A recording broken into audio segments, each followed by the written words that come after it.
Rod, it's time. It's time. We've been waiting since September 9th, but it's finally here. Finally. The 2024 NFL playoffs are finally upon us. I can't believe it. We've gone through the highs and the lows. We've gone through incredible storylines in Jaguars football, but we're finally here. We're finally here.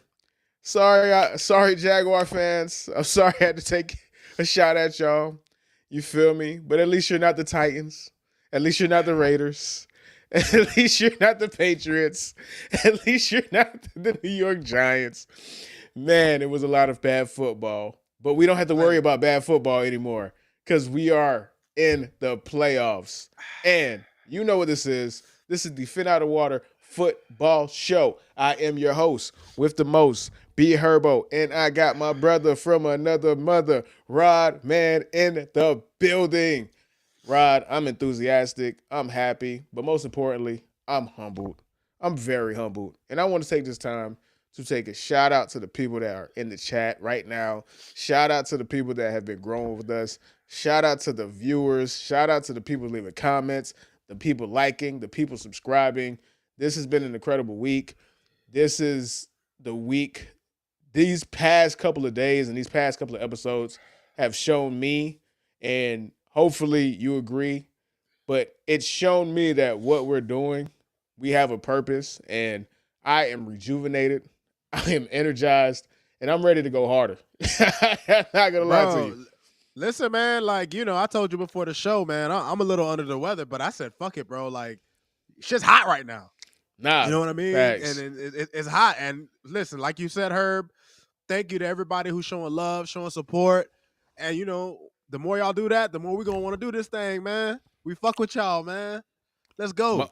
Most definitely, man. So, we were going to talk some Dolphins, man, but we're kind of running late. So, and who cares? Like, who cares about the Dolphins? Who cares about Tyreek Hill? Now, I ain't going to lie. Him putting his head on the AB picture of AB walking off the field against the Bucks, against the Jets, that was pretty funny. I'm not going to lie.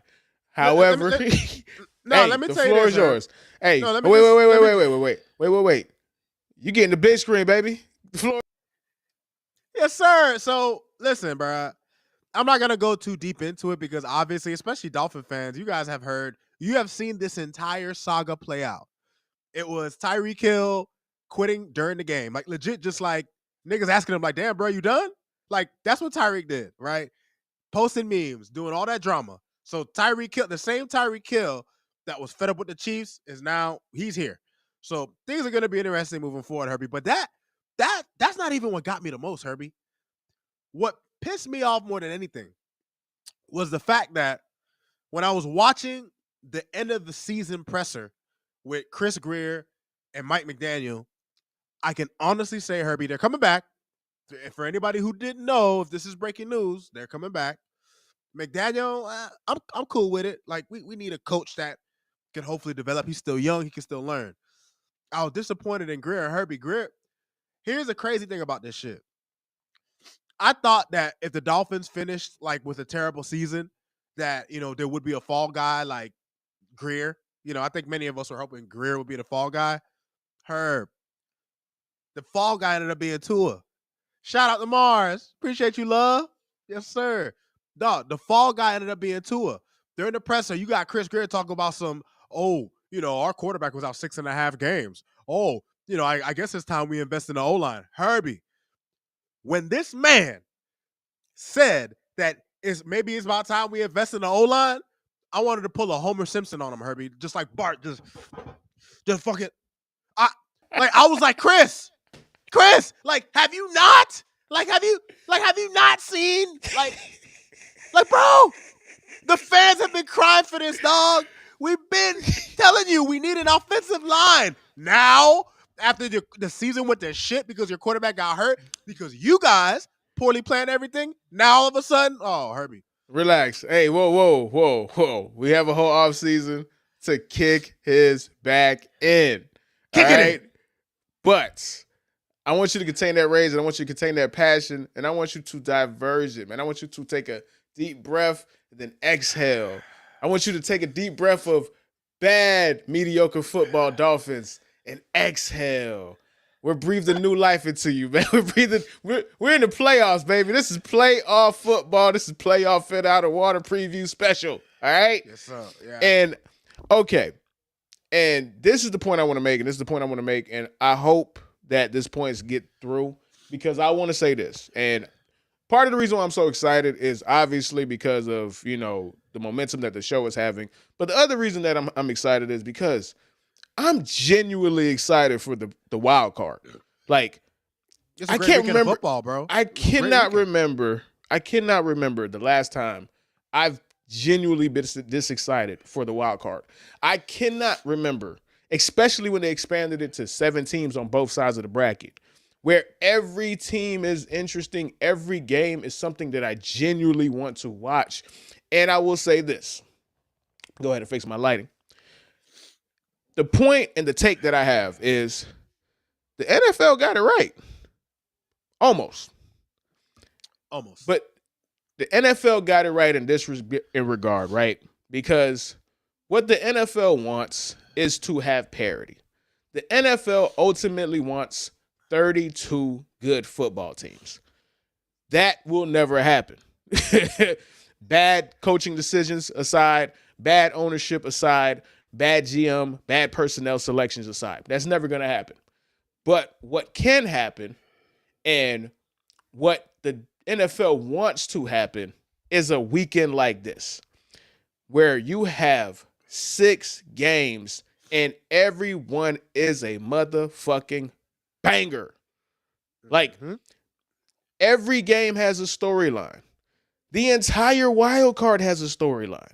You have the MVP race storyline between Lamar, Saquon, and Josh Allen. You have the old guard, the new old guard versus the potential new guard. You got the new Peyton Manning, the new Drew Brees, the new Aaron Rodgers, and the Pat Mahomes, the Lamar Jackson, the Josh Allens, going against the new bloods and the Jaden Daniels and the Bo Nixes and the Jordan Loves, even though Jordan Love is in the same class as Justin Herbert and whatnot. And then you have the rivalry storyline. You got Jim Harbaugh potentially playing his brother. You got the Steelers and the Ravens. You got the NFC versus the fucking Eagles, because we all hate those bastards, dog. Like, this is incredible. I love it. It's beautiful. Herbie, listen, you can't ask for a better wild card. When they first started doing the 2-7 matchup, it was like, damn, y'all just greedy. Like, y'all just trying to get more money. But now the parity factor, there was a lot of good teams this year, Herbie, especially in the NFC. Imagine the Seattle Seahawks finished 10-7 and didn't make it. Like, that just goes to tell you. Imagine the Minnesota Vikings went 14-3 and they're not playing at home. Crazy, man. It's beautiful. So again, I don't want to give too much credit to the NFL, because the NFL, they lucked themselves into this, because at the end of the day, the Washington Commanders had to get it right with Jaden Daniels. The Denver Broncos had to get it right with Bo Nix.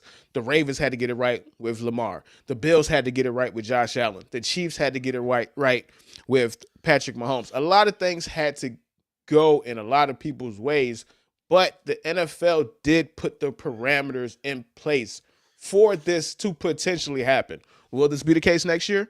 I don't know. Will this be the case next 5 years? I don't know. But all I know is the 2024 playoffs is potentially awesome. All the games are going to be great?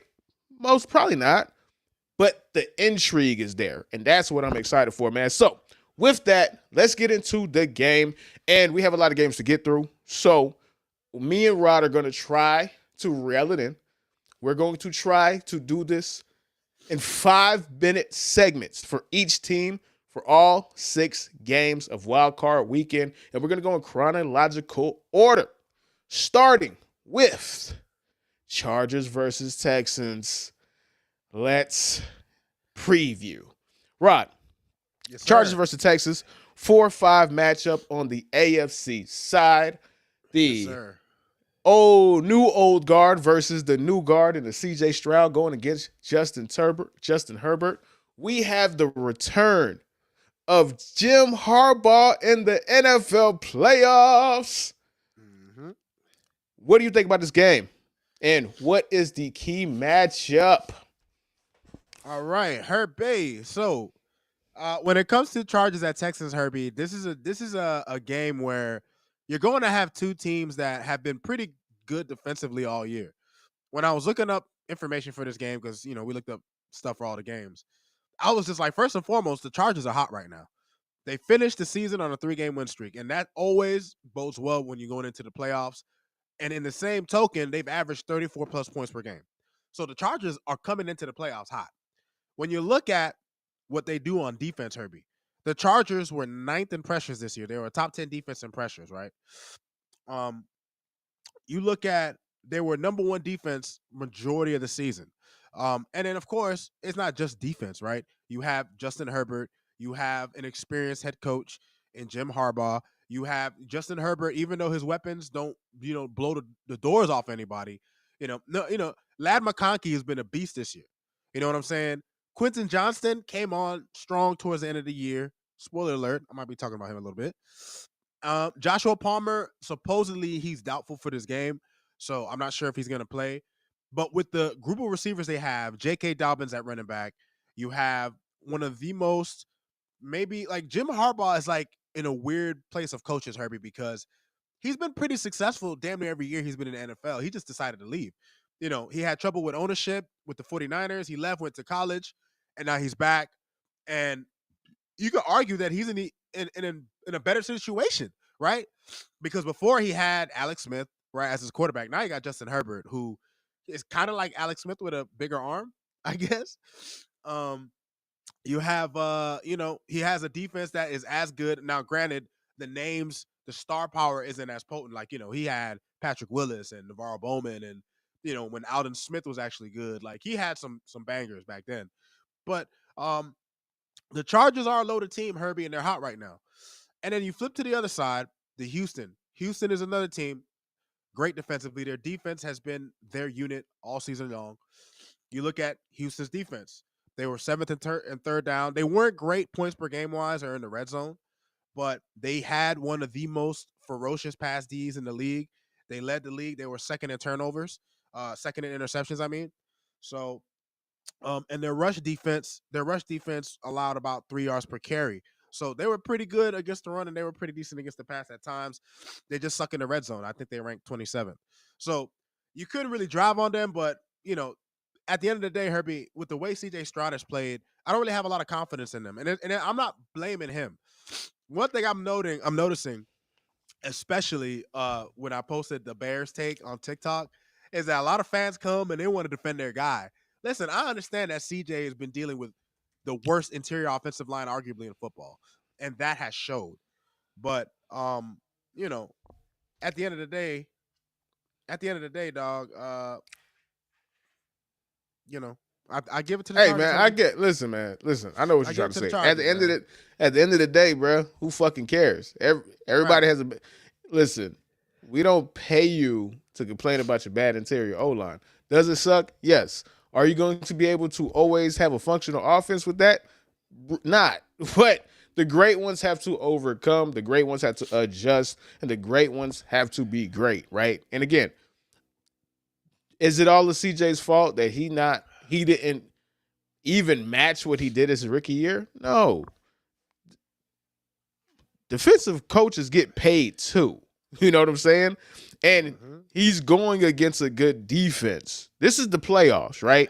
Like, when you make it to the NFL playoffs, the team or the offense might not be good, but the defense usually is.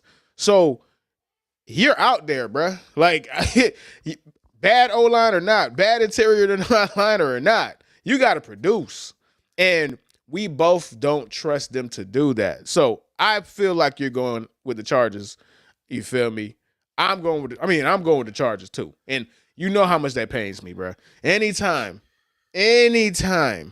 I put money on the fucking Los Angeles Chargers, or I believe in these motherfuckers, bite you in the ass every time. Fuck biting me in the ass. Elmer Fudd blows up in my face, nigga. Double shotgun, bow, nigga, like Bugs Bunny, right? Like, Bro, if they fuck me over they fuck me over on Saturday, Rod, I am driving to San Diego myself. And again, I'm still calling them San Diego Chargers. I'm driving to San Diego. I'm talking to somebody. Somebody's getting punched. All right? Bow. All right? Wow. That's it. That's it. All right. Next team. Because there's 2 games on Saturday. Next game. And this is the game that really is the big one. If anybody knows me, they know that I'm a diehard Ravens fan, man. You know what I'm saying? I've been a Ravens fan since week 8, man. And I ain't gonna lie to you, man. I'm excited. We're coming off of a division win, AFC North champion. Kodak Black was in the building. You feel me? Ravens flock down here. What Gucci Man said, man? The birds fly down under for the summer, man. They came to Broward, man. Shout out to my Ravens, man. However, Rod, I'm nervous. Because? It's hard to beat a team 2 out of 3 times, especially when that team is in the AFC North and that team is the motherfucking Pittsburgh Steelers. I'm nervous. I'm very nervous. There's an opportunity that Lamar Jackson wets the bed.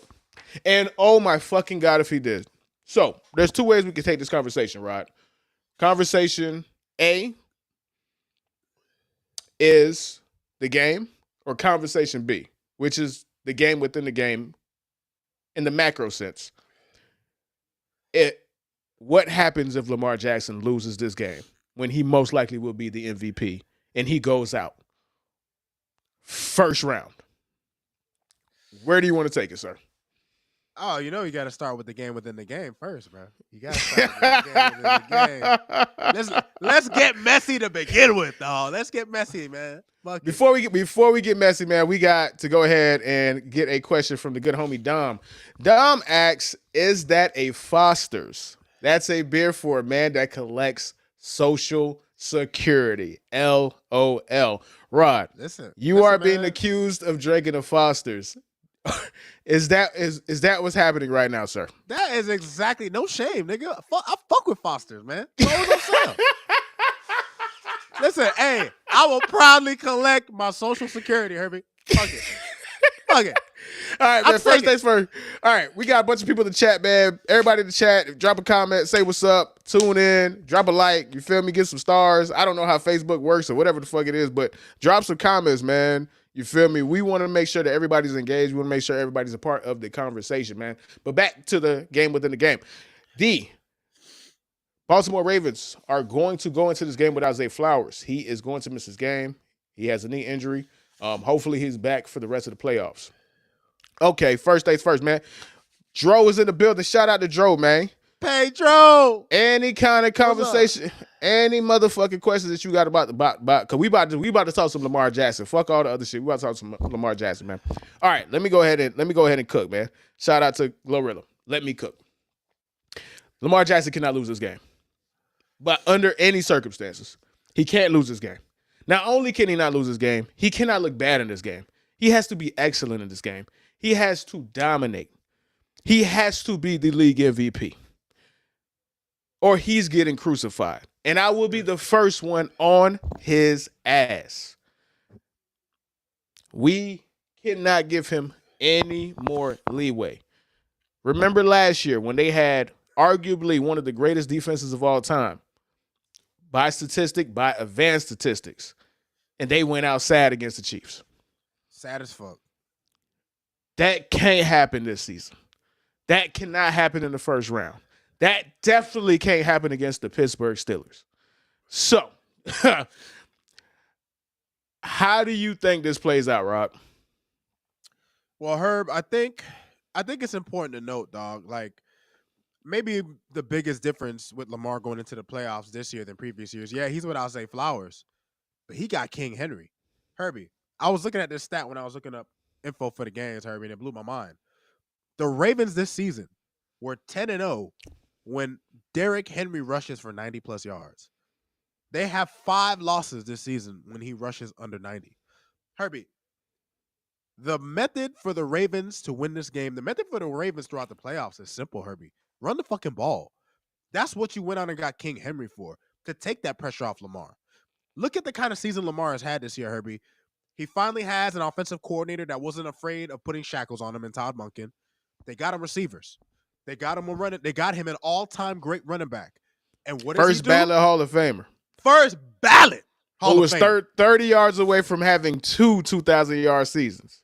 Big facts. So he has that. And in return, because of the supporting cast that he now has, his talent is able to elevate, Herbie.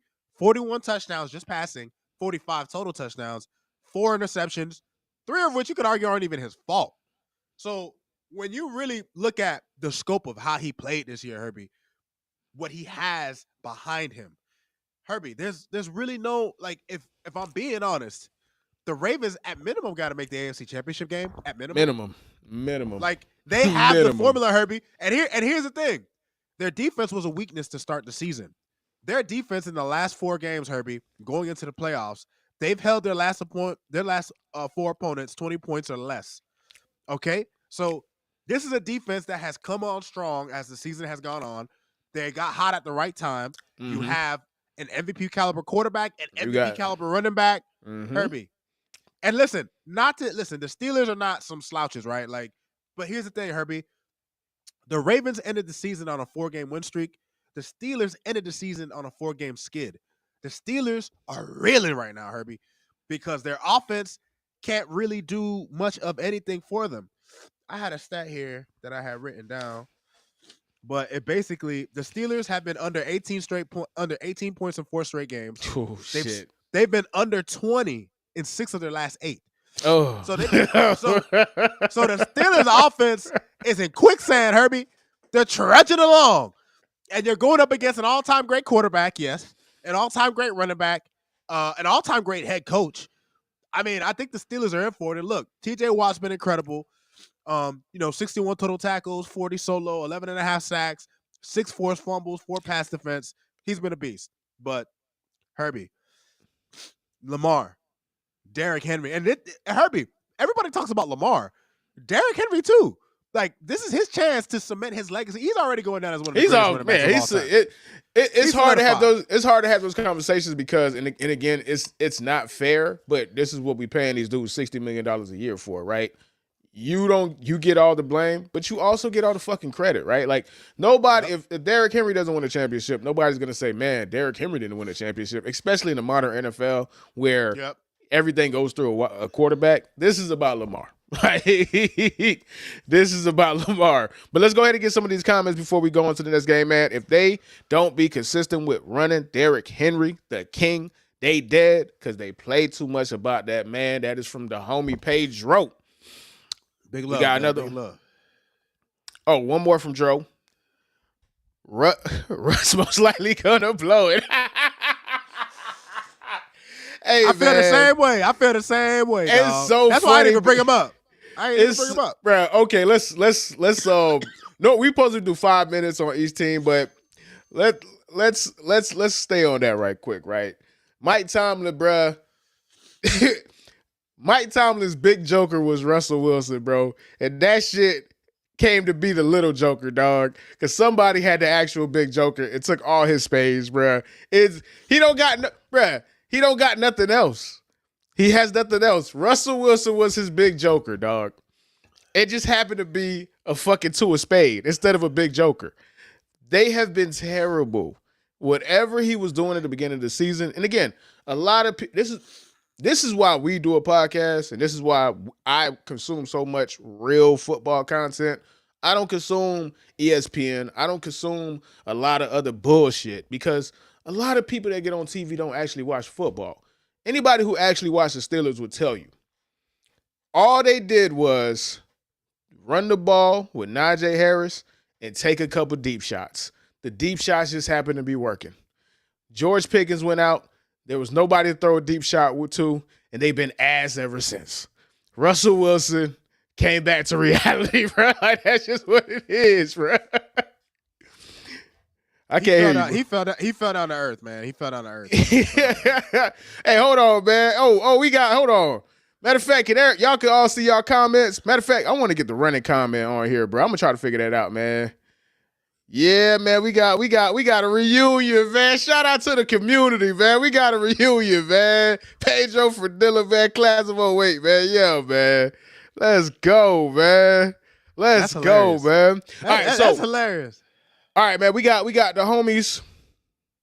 All right, man. We got the homies. Matter of fact, they say that Fields is starting. Let me go ahead and just confirm that real quick. Shout out to Tyler Stewart, man. I seen your comment. Shout out to Tyler, man. The homie still up, man.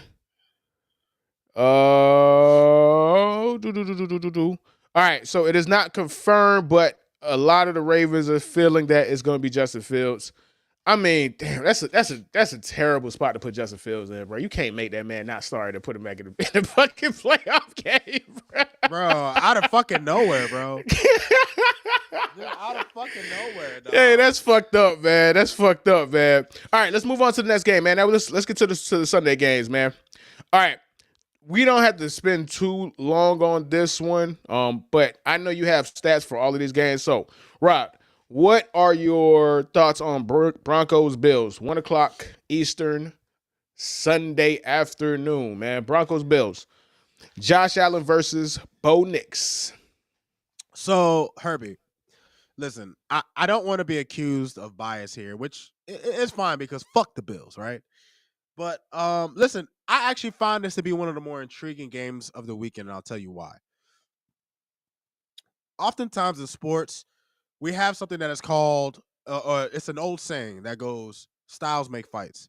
You can really apply that shit in almost any sport, depending on who plays, yada, yada, yada. Herbie, this is a game, Herbie. Styles make fights. Because the Broncos, Herbie, are a team that defensively they have been one of the best teams in the league. I have some stats here. The Broncos were first in sacks, Herbie. They had 63 sacks this year. They allowed 18.3 points per game, which was third in the league. In third down, they ranked 11th. In blitz percentage, they ranked third. So, Herbie, they had 6 players with 5 or more sacks, Herbie. You had Nick Bonito with 13.5. You had Jonathan Cooper with 10.5, Zach Allen with 8.5, John Franklin Myers with 7. But Herbie, the key player for the Broncos isn't even somebody in their front. We didn't do an award show this year, but if I were going to give my Defensive Player of the Year award, it would be to Patrick Surtain too, Herbie. And no, it's not because he's the son of a former great Dolphin. That could be part of it. But look at the way, Herbie, Patrick Surtain is a chip off the old block. He is a dying breed of corner. He is a guy that you could literally put on the best offensive player who's a pass catcher, and he'll lock that shit down. He did that shit to Brock Bowers, Herbie. Matter of fact, I have a list of some names here. I actually have a list of a bunch of names, but I'll just list the big names, right? Against Jamar Chase, Herbie, he had Jamar Chase 78% of coverage snaps. Jamar only had 3 catches for 27 yards off of 6 targets. Okay, Jamar Chase. Michael Pittman for Indianapolis. 0 receptions, 0 yards, 1 target, over 50% of coverage snaps. Wait. I do apologize because I know you're getting on the roll, but Michael Pittman probably would have had 0 targets and 0 receptions, bro. Anyway, because Anthony Richardson is his quarterback. I just want to throw that out. Fair point. Right, but go on. Fair point. So you have Drake London, 0 receptions, 0 yards, 2 targets, 45% of coverage snaps. Garrett Wilson, 2 catches, 22 yards, 3 targets, 28 routes. Mike Evans, 1 catch, 9 yards, 1 target, 71% of coverage snaps. George Pickens, 1 reception, 16 yards, 2 targets, 65% of coverage snaps. Herbie, DK Metcalf, two receptions, 39 yards, 4 targets, 94% of coverage, 24 routes. Herbie, this man, Patrick Surtain, put on a clinic. Herbie, we used to call Revis Island. I don't know what we're gonna call Pat shit. I don't know if we're gonna call it Pat's prison. I don't know what the hell we're gonna call that shit. But Pat Surtain has been locking niggas down. And listen, I don't want to spend the whole time talking about the Broncos D, right? I'll speed it up because we do have the Bills, and there's a reason why I started this segment off the way I did. Herbie, Josh Allen this season has been a wizard against the blitz. I was looking at his numbers, Herbie, against the blitz this season. Now, mind you, the Broncos blitz at the third highest rate in the league. Josh Allen destroyed the blitz this year. He has 16 touchdowns and just 1 pick against the blitz. So you're going to have basically an unstoppable force going up against the immovable object, right? And listen, Josh Allen has been incredible this year. But I think the key player for the Bills going up against the Broncos, I think it's going to be James Cook, Herbie. James Cook this season, 1,009 yards, 16 touchdowns, tied first with Derrick Henry. And he averaged 4.9. He had 1 fumble all year, but he didn't lose any. So he secured the ball, had another 258 yards, 2 touchdowns receiving. He has been he's been kind of the guy that Josh Allen can lean on, and it's always good for the Bills it's always good for a quarterback to have a running game to help him out. Do you know how much Dan Marino would have cried for a 1,000-yard rusher? I think he had one his whole career. Which is crazy, which is nuts. Nuts. So, look, man, I expect this game to be this is going to be an entertaining game. I expect the Broncos offense to be able to they're going to produce, Herbie, because Sean Payton is an excellent play caller. Bo Nix is better than we thought. They have weapons on offense, and I don't think the Bills' defense is what it has been in large part due to injuries. So I actually think, listen, Herbie, don't quote me on this, but there's an upset alert. Let's go, Broncos! Let's go, Broncos! Broncos! Right. Knock off the Bills. All right. I was gonna have 2 things, but now I have 3 things. First thing, your bias is kicking in. You just want to see the Bills get kicked out. They gotta go, Herbie. 2, and this is gonna sound all right, guys. My ego is gonna come out. I do apologize, but I have to bestow this upon the great PS2, Patrick Surtain Jr., man. He is the first person not named Darrelle Revis that is worthy of the title Shutdown Fever, man. Rod. Shutdown Fever. Do you remember what Shutdown Fever is?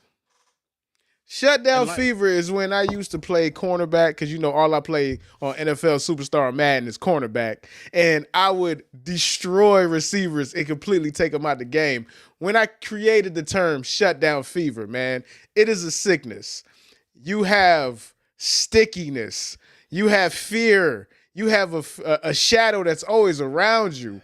Your hands get sweaty so you can't catch the ball. That means you have been diagnosed with shutdown fever, man. Pat Surtain was giving so many people shutdown fever this season.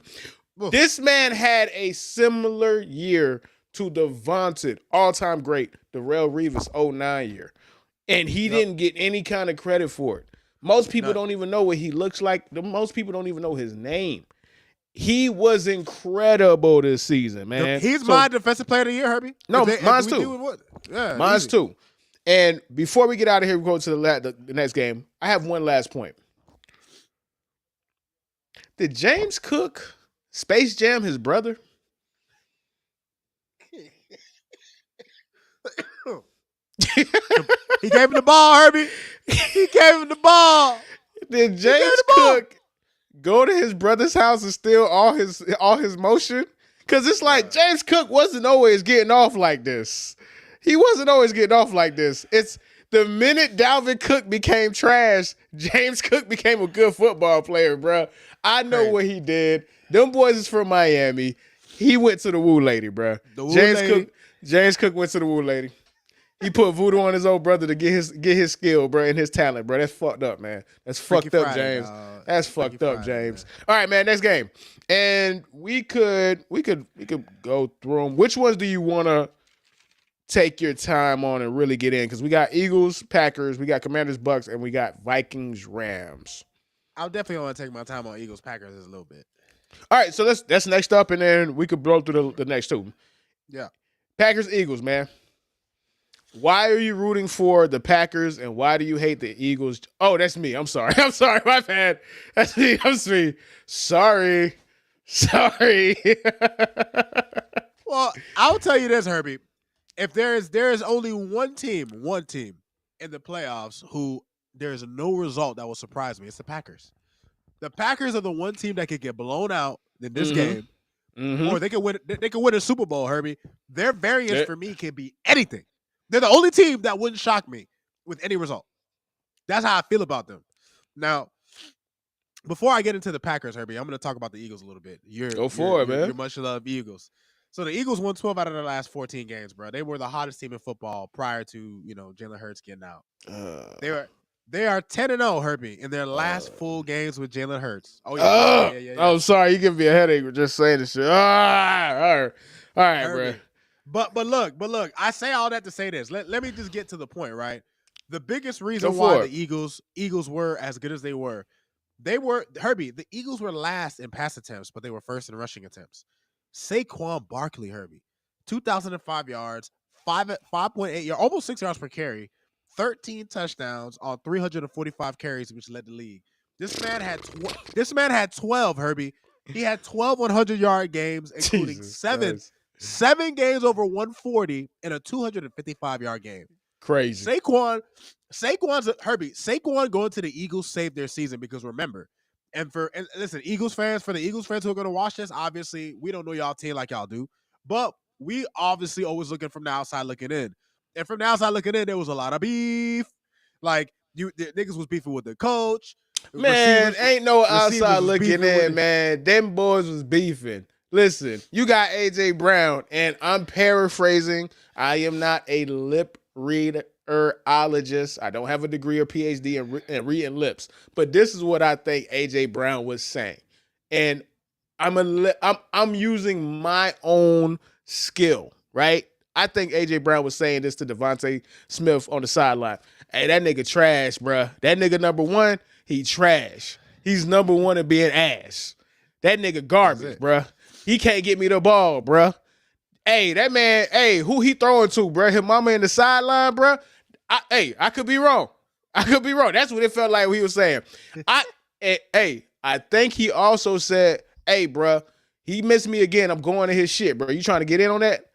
I could be wrong, though. I could be wrong. I'm not. Hey, listen. There was a couple of times I seen him and Devontae cracking knuckles, bro. They were cracking knuckles. You know what I mean? They were looking like, you know what, bro? Should we wait until we get to the locker room or parking lot? Okay, so we got a Packer fan in the building right now, man. My homie Joe is a diehard Packers fan, man. So, Rod, what are the keys of victory? What are the ways of victory that you think the Packers can take this and get it done and get these fucking Eagles the fuck out of here? I'm sorry, bro. I'm trying to be objective here. Well, here's the thing, Herbie. This is part of what makes this a matchup interesting. Even though the Eagles' offensive line has been basically the best offensive line in football outside of Detroit, probably, the Green Bay rush defense this season, Herbie, against running backs, 4.1 yards per carry, which was fifth in the league. So against quarterbacks, it was 3.5. So the Green Bay Packers actually do pretty decent against the run, according to the stats. Their pass defense, on the other hand, not so much. But you don't got to worry about the passing offense with the Eagles, right? And when I look at the Packers as a whole, Herbie, my key player for them, right, Jordan Love. And he's the only quarterback. He's the only quarterback I chose out of all the key players, and I'll tell you why. I'll give you his brief summary of stats: 3,300 yards, 3,389 yards, 25 touchdowns, 11 picks, a 69.2 QBR, which ranked fifth in the league. This is the most interesting stat about Jordan Love, Herbie, to me. He had zero, and I know his last start, he got hurt and he left early. So if you want to say last six, is fine. 0 interceptions in his last 7 starts, Herbie. He had 8 straight starts with at least 1 pick to start the season. So Herbie, this season for Jordan Love has been has literally been a tale of two halves.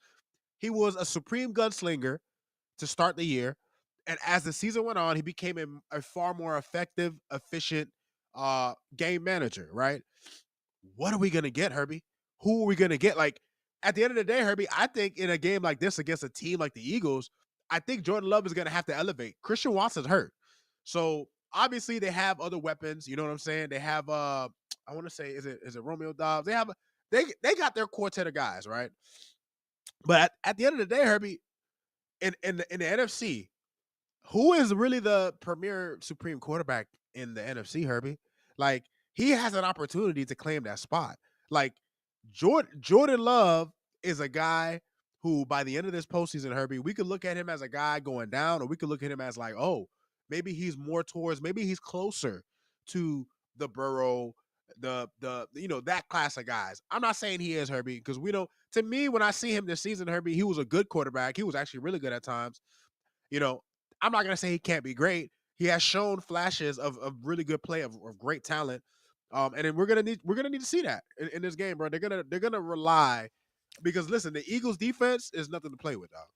Nah, for sure. And this is the most annoying thing about the Eagles, because the Eagles are a reminder to every team in the NFL that two things: your GMs suck, and you do not have to tank to become dominant. Like, you don't have, you just have to have a Howie Roseman.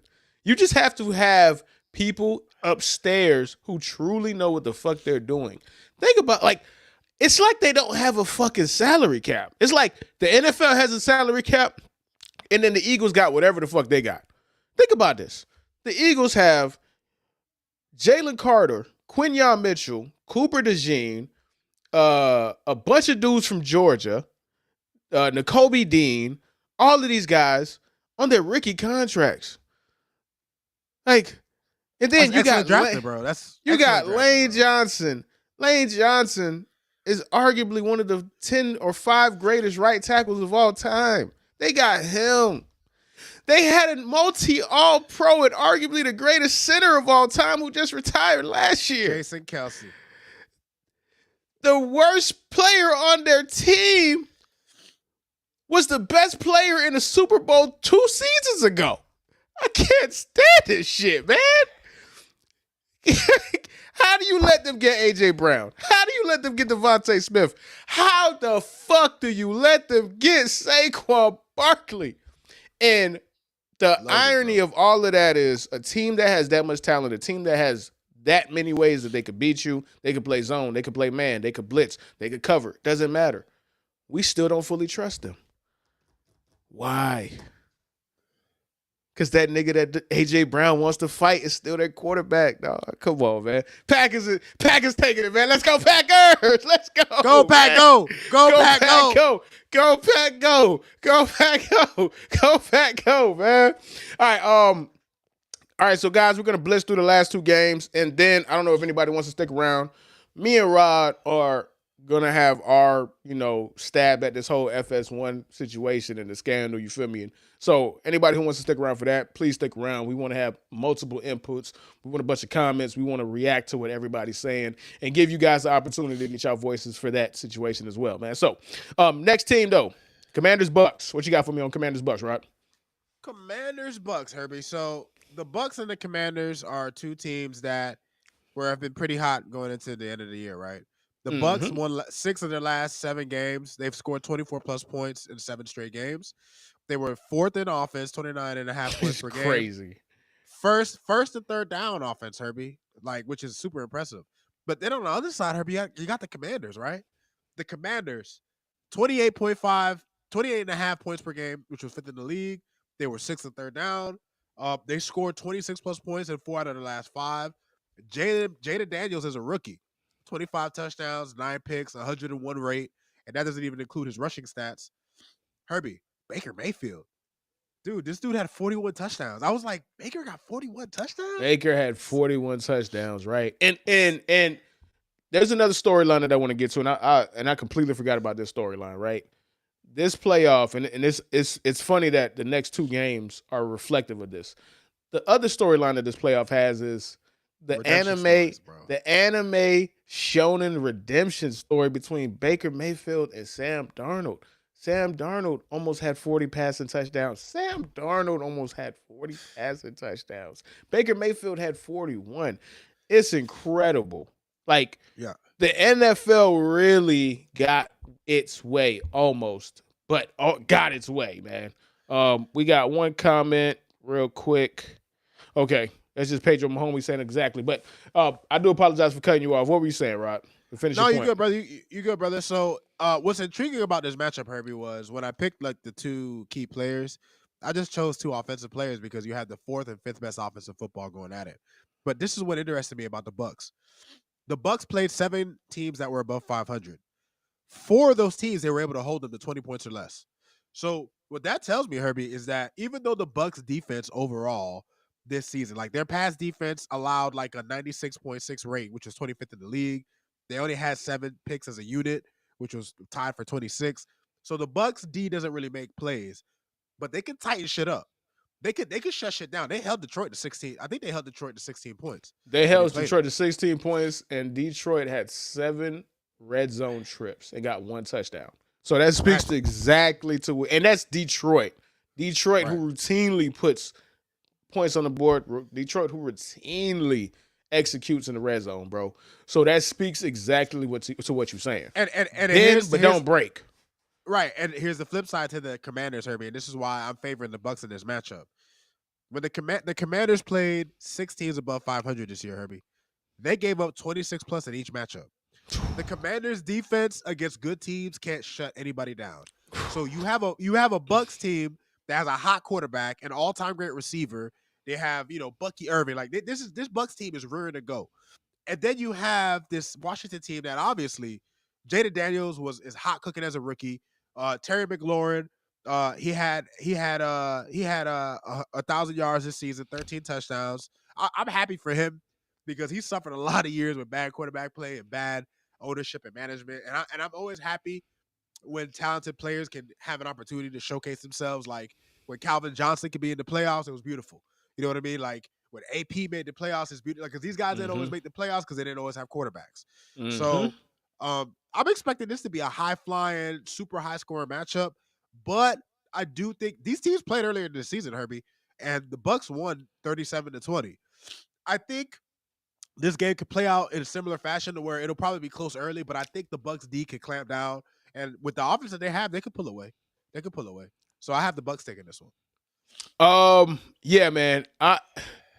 The Bucks showed me, especially in that last game against the Saints, where they were down, I think, 16-6, and then they won 34-20, if I'm not mistaken. Like the Bucks could score and it could score on you very fast. And I think what a lot of people do is that we don't truly trust the Bucks because for whatever reason, we've seen the Bucks win multiple championships recently too, which is the crazy part. We just seen them win, 4 years ago or 3 years ago? Yeah, Tom Brady was there, but it still takes an organization to put the right pieces around Tom Brady to give him a championship-worthy team. Tom Brady went there for a reason, right? So we got to get this out of our minds because it's the Bucks. The Bucks could go to the NFC Championship. Like they put up points. They score. You're not stopping them. Baker Mayfield, and we forget, Baker Mayfield set the rookie passing touchdown record. He's not a bust. With the Browns. He's not a bust. He's a talented player. He got drafted above Josh Allen and Lamar Jackson for a reason. Like, you're just seeing what he is capable of and fully realize. So I have to take the Bucks too. But man, it's hard to stop. It's hard to stop Jaden Daniels. Like, no, Washington's offense, bro. They just score, Herbie, and they always they're legitimately top 10 in almost every offensive category, bro. Like, they're legitimately a great offense. Like, legit. I'm pulling for the black coach. I'm pulling for him too because it was not a good week for black coaches, man. Whew. Rest in peace to my dog Antonio Pierce, man. Rest in peace to Gerard Mayo, man. Peace to the guys, man. Pour out some liquor, man. Pour it out. Last preview game, we got Vikings and Rams. First things first, we do have to say our prayers to everybody that is affected by the wildfires. It is crazy because it feels like every 6 months there is a ridiculous wildfire in LA. That is the desert, and it just sucks. I know there's been multiple casualties that's been reported at this, man. Listen,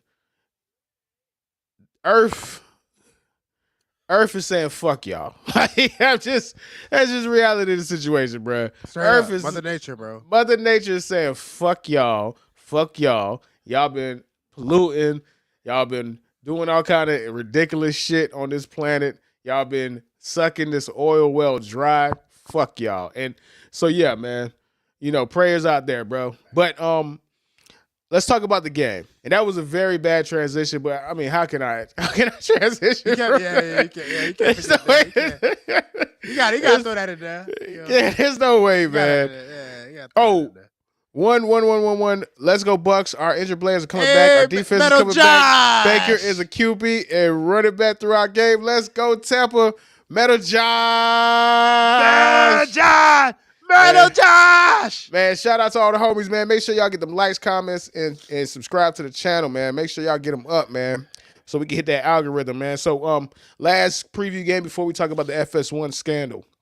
All right, Vikings and Rams, man. What you got for me there, man? All right, man. Vikings and Rams. So the Rams, they lost the last game to the Seahawks, obviously because they sat starters. But with Matt Stafford, bro, they won their last 5 games. They closed it out. The Rams are what I would call a very weird team, Herbie, because they were very middle of the pack offensively. But if you add context to it, right, they were the 20th offense and they were 24th and third down, but they dealt with injuries all year. They had Puka Nacua out for a number of games. They had Cooper Kupp out. I believe even Stafford was hurt here and there. Like, they have had a ton of crap to deal with all season long. But I do think they could put up a really good fight against this Minnesota team. I'm about to explain to you why, right? First and foremost, before I even get to that, I do want to shout out Minnesota. What Kevin O'Connell has done this season is nothing short of masterful. Because, listen, the only person that was ever rooting for Sam Darnold was Colin Cowherd. And I'm sure he's probably fucking busted a few nuts seeing him get off this year. Because he swore on Sam Darnold for years. And he finally got to see that come to fruition. But despite that, and I've given Kevin O'Connell a lot of love, Herbie, there's a guy that, listen, I don't have a problem with Brian Flores. Let me just put that out there. Listen, he's done with the Dolphins. His time has passed. Let some Dolphin fans tell it Flores was right. Fuck it, Herbie. I'm not going to. But I got to talk about this Minnesota defense, Herbie, because Minnesota's defense, bro, they have allowed an 82.4 passer rating, bro, which is second in the league. They were 24 in interceptions, bro, first in the league. Against wide receivers at an 81.4 rate, first in the league. This is a team that is extremely capable of taking out your passing game. Now, here's the thing. They're a boom or bust type of team, right? Because the thing with Brian Flores, I remember his defenses in Miami. There are times where his defense can befuddle quarterbacks. There are other times where his defense can be a little Swiss cheese. And you're going up against a Rams offense that has the secret elixir that can attack the Vikings, Herbie, and that is Kyron Williams, Herbie. He had basically 1 yard shy of 1,300 yards, 14 touchdowns, and he averaged 4 yards per carry. I think for the Rams, Herbie, I think they're going to have a healthy dose of running the ball, especially when you understand how Minnesota likes to play, how Minnesota likes to play defense. Now, here's the thing, Herbie. Minnesota has studs all over their defense. They have Jonathan Grenard, who's going to be probably an all-pro, possibly. He's going to be in the conversation. The key player that I chose, though, for the Vikings wasn't an offensive guy. I chose a defensive player. One of my guys, Herbie, Andrew Van Ginkel. Listen, man, I miss Gink, dog. He was a fucking playmaker, dog. This nigga had 79 tackles this year, 50 solo, 11 and a half sacks, tied with fucking TJ Watt. 1 forced fumble, 2 picks, which were both pick sixes. Andrew Van Ginkel is going to be an X factor in this game. I feel it. And when you're going up against a Rams team that's probably going to try to be methodical, they're not going to try to get a lot of big plays against this Minnesota defense unless they see they could do such, right? Because Flores' defenses are known to be aggressive. But listen, I expect this to be probably one of the most entertaining games of the weekend. I think it's actually the Monday night game, if I'm not mistaken. Yeah, it is the Monday night game, and it's a great choice for it. Let me piggyback off of you on this one regard, right? And it pains me to say this as somebody who has been one of the biggest Sam Darnold haters of all time, and I'm dying with the ship. I'm just not dying with the ship this week. I do think that the Minnesota Vikings are going to win. Like, they won 14 games, dog. The only reason why they don't have a bye week is because the team that they were in the division with won 15. You know what I'm saying? Like, I think they beat them twice, though. Didn't the Lions sweep them, if I'm not mistaken? Yeah. They beat them twice. So they are 14. They're 1-2 against the Lions and 14-1 against the rest of the NFL. Like, if you're not the Lions, you don't beat the Vikings, dog. Like, that's really what it comes Pretty down much. to. So Yeah. out of respect of just the defense, out of respect of the offensive structure, out of respect of Justin Jefferson, and I begrudgingly say this out of respect for what Sam Darnold has accomplished, even though he absolutely fucking barfed on himself last week in the Monday night game. It was suspect. It was suspect, man. I gotta go with the Vikings because if you are able to take away the receivers of the Rams, and they are incredible receivers, you got them. Like, you got them. So I do think that they're able to do that. I do think they're going to be able to do that, man. So I'm going to go ahead and take the Vikings, man. Who you going with? You know what, man? I'm gonna go for the upset, Herbie. I listen. This is no shade towards Sam Darnold, but I just got to be honest, Herbie. I just got to see him win. I got to see him win a playoff game. Sam, you played great this year. I'm not even saying that you suck. Like, I just got to see it to believe it, dog. Nah, facts. Nah, facts, man. All right, that is it for our NFL previews. We are so excited. I'm not sure yet. Me and Rod got to communicate, but hopefully we could be able to stream both Saturday and Sunday. But we'll keep everybody updated in that regard, man. Let me get one more comment. One, Pedro said he likes the Rams, and then Don, the homie, says Sam has millions. Bro, he has millions regardless. So it's either 45 million or 55 million. Like, he's getting millions. He's getting millions. He's getting millions regardless, man. Okay. Last but not least, and so I'm gonna go ahead and put this misnomer out there. I'm gonna put this PSA out there for anybody who's watching, anybody who's coming to this channel, anybody who might stumble across this channel, right? At the end of the day, this is a football podcast. This is a Dolphins podcast. This is an NFL podcast, right? And there are going to be times where there's things that are going viral that it just doesn't make sense for me and Rod to talk about because it didn't come to this channel for that, right? This is not a pop culture channel. We're here for the NFL. But there are also times where there's something that's close enough to sports and it's close enough to football that ultimately it'll be irresponsible for us to not touch on it because we can't just ignore it. and one of those things happens to be the FS1 scandal. Where do we start? There's a funny conversation, and me and Rob, we're always here for the funny. Like, want some real, super serious shit? We ain't here for that. We're here for the funny. But there is a serious conversation, too. And I'm going to try my best, and Rob's going to try his best to bring balance to both, right? So, let's start with the funny. The funniest thing about this is Jason Whitlock thinking he ever had a chance with Joy Taylor. That was crazy. Bro, I hate it, bro. I thought Corey Holcomb said it perfectly because I watched what Corey said about it. He's like, Jason Whitlock was out here running his mouth capping. Ain't nobody want you, bro. Ain't nobody was gonna fuck with you. Get the fuck out of here, Jason Whitlock. Herbie, the funniest thing for me out of all this, Herbie, it's so funny how people's TV personalities does not encapsulate who they are. Herbie, the fact that Skip is allegedly the type of nigga to basically tell people, hey, I got more bitches than all y'all niggas. I get more pussy than all y'all. Like, the fact that Skip is all that kind of time, Herbie, that fucked me up, dog. I just didn't see that for her. It fucked me up. Like, bro, I just didn't see that. Bro, Herbie, imagine Skip Bayless kicking his feet up talking about some shit. I fucked more bitches than all you motherfuckers in this room. Could you fucking imagine Skip saying that, Herbie? Skip said, this is supposedly something he said. Okay, all right. So first things first, everything is alleged. Everything that we're reacting to are allegations. We are not saying anything's are facts. We are not coming to them as facts. We are just simply reacting to what we find to be the most humorous parts of this entire scandal. Because everybody takes things way too serious. There's a lot of serious in this. But there's a lot of hilarious shit in this too, right? Oh, yeah. Speaking of Skip, the funniest thing that to me was the lady, and I can't pronounce her name. I'm not even gonna try that. Nashawn, yeah. Nashawn alleging that Skip was getting very close to her, and she made the comment, "Skip, don't you have a wife?"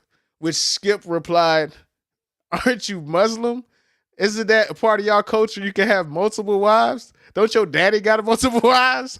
Hit it with a comeback. Hit it with a counter punch. And then she came back with the biggest Yu-Gi-Oh fucking card, bro, Trump card ever. She said, "Skip, my dad is dead, bro." And Skip was like, "Oh shit." Oh, That's funny. Jason Whitlock, oh, can I have a hug ass was funny. You feel me? Hey, I'm not gonna lie. All the memes with Acho and Joy have killed me too, dog. It's hilarious, dog. Yes. Yeah, yes. Man, if you would have told me that Joy came out of a nun school, like she was a nun this entire time, I would have believed you. Them big old cans, as Jason Whitlock would like to say, have been covered.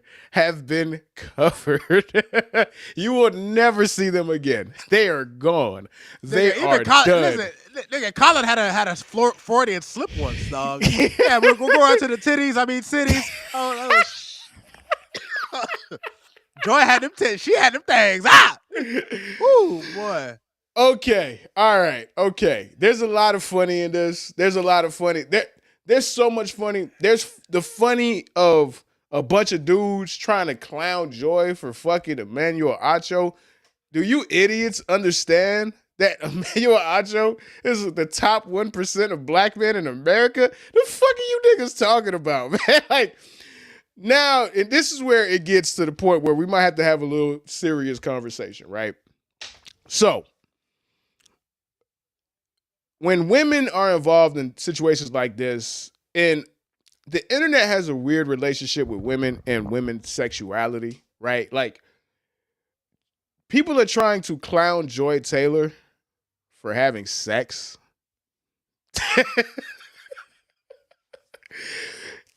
She had sex with her coworkers. Newsflash, everybody does. We all do. You're around your coworkers more than you're around your own fucking family. Now, does everybody have sex with their coworkers? No. Were they supposed to be having sex with her coworkers, especially in the position that she was in? No. But she's not the first to fuck her way to the top. Why are we acting like this is anything different? You still have to be talented, though. If that was the case, you go tell your bitch right now to go fuck her way to get a position at Fox Sports 1 on Speak Now. It's never going to happen because she's not talented. And I have a relationship with Joy, not personal, but I have a relationship with Joy Taylor because we live in South Florida. I have known of Joy Taylor for over 10 years now. Joy Taylor started on sports radio. She didn't get a job because her brother is Jason Taylor, Hall of Famer for the Miami Dolphins. She got her foot in the door, but she was doing the graveyard shift on sports radio. She was doing the 4 a.m. to 7 a.m. slot. She was grinding. She grinded her way to where she got in. She did the grunt work. She did the internships. She did all of the shit that you're supposed to do to even get an opportunity to go to a FS1. Yes. Put in the work, dog. She put in the work. Straight up. So that is the part where, and again, there's people don't know people's story, right? And people just assume that untalented people get talent-deserving jobs. That's not how it works, dog. Even if you're not talented, you have to be driven. Fact. You have to want it. You have to make sacrifices. Yep. Joy Taylor's, the venom that I'm seeing from a lot of people that are going towards Joy Taylor is one, because she's a woman, and a lot of dudes hate women. And a lot of dudes hate women that they can't fuck. And that's really what it comes down to. That's usually what it is, right? That's usually what it is. They just salty as fuck. Like Salty as hell. You know you can't fuck her. So the only way to get back at a woman that you can't fuck that you would fuck in a heartbeat, because we're not gonna pretend like we weren't there where everybody was saying, "Damn, Joy fine. Damn, I hit Joy. Damn, Nigga, I was one of them. I love Joy. I still love Joy. So we forgot all of that. Out there. Did we remember when Joy was on Undisputed? I was there. It happened when everybody was saying Joy is a breath of fresh air. Joy knows how to stay out of the conversation. Joy knows how to be a mediator. Joy is not way better Molly than Queer. Molly, dude. She's I was better there. Than Molly, those conversations happened. hey, people have short memories, dog. Short memories, dog. Real shit. Hey, selective. Y'all are mad because she had sex. Oh, this is really what it comes down to, because she had sex. If you have issues with what was alleged about her saying, I'm going to Me Too this dude, and I have a trump card, and I got him by the balls, that is absolutely fair. Fuck that bitch for that. Fuck that bitch for that if it's true. Right. But other than that, y'all mad at the bitch because she, put it like this, she did what she's supposed to do. Simple as that. Simple as that, bro. Throw the box to get a 6-figure salary? Yeah. Listen, man, there are women who out here giving that shit for free and getting heartbreak out of it. So to be mad at her for that, ridiculous. Yeah. Get that box up, man. Like, y'all are not gonna be fake moral. Y'all not finna have no fake moral high ground. Kick rocks with that bullshit. You selected a man who has multiple conviction and felonies on his head as the president twice. He's the president right now. Like, don't tell me about this moral high ground bullshit that y'all niggas trying to kick it, man. Bro, Herbie, you know fake outrage is the most popular shit in the 2020s, bro. Fake people love some fake outrage, dog. Oh, hey, listen, if y'all got an issue with Joy Taylor fucking her way to the top, then, hey, bro, I don't know what to tell you, dog. I don't know what to tell you. You just haven't been outside. Like, you just have never worked in any kind of office space, any kind of corporate space, any kind of job, period. Any job. Herbie, bitch, bro, these girls give it up in retail. Of course, you think they're not going to give it up in a corporate office? Nigga, my child is the result of workplace sex, nigga. Like, we all do it. And the only thing I got out of it was $50 boxes of fucking diapers, nigga. Like,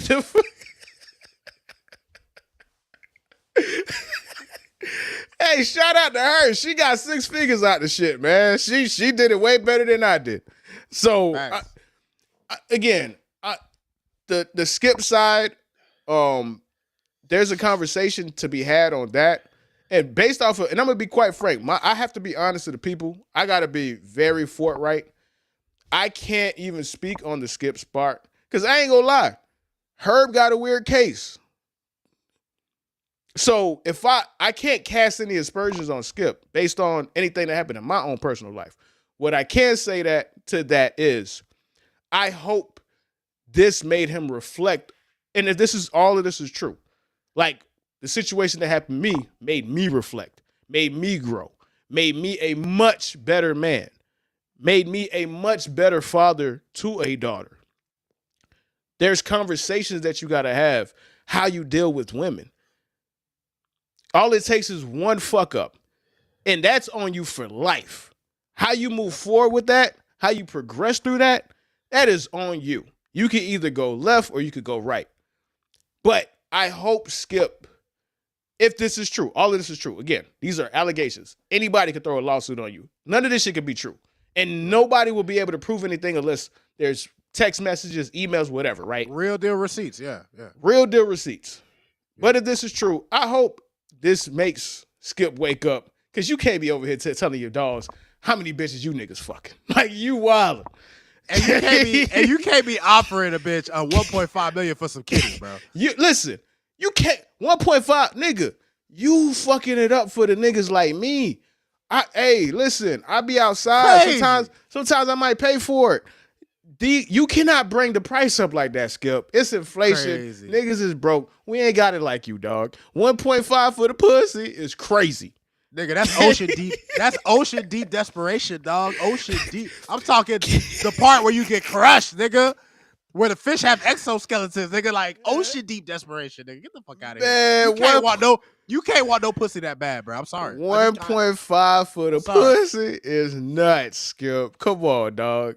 You fucking it up for the pay for play guys like myself, man. You can't be doing that, man. It's already bad enough on Liz Crawler, and you feel me on Backpage. You feel me? This nigga's wildin'. Now these hoes think they can charge 1.5 for a hand job. Stop it, Skip. Stop it. You fucked the game up with that one, dog. You fucked the game up with that one, man. All right, man. Any last words before we get about here, man? Hey, listen, man. I'm happy that we got these games coming up. I'm so happy with the growth of the channel. Shout out to everybody who was in the chat. Shout out to everybody who's gonna see this. We fucking love y'all. We gonna keep doing this shit, and y'all gonna see us this weekend, man. I'm ready. Absolutely, man. So with that, man, you know how we do it, man.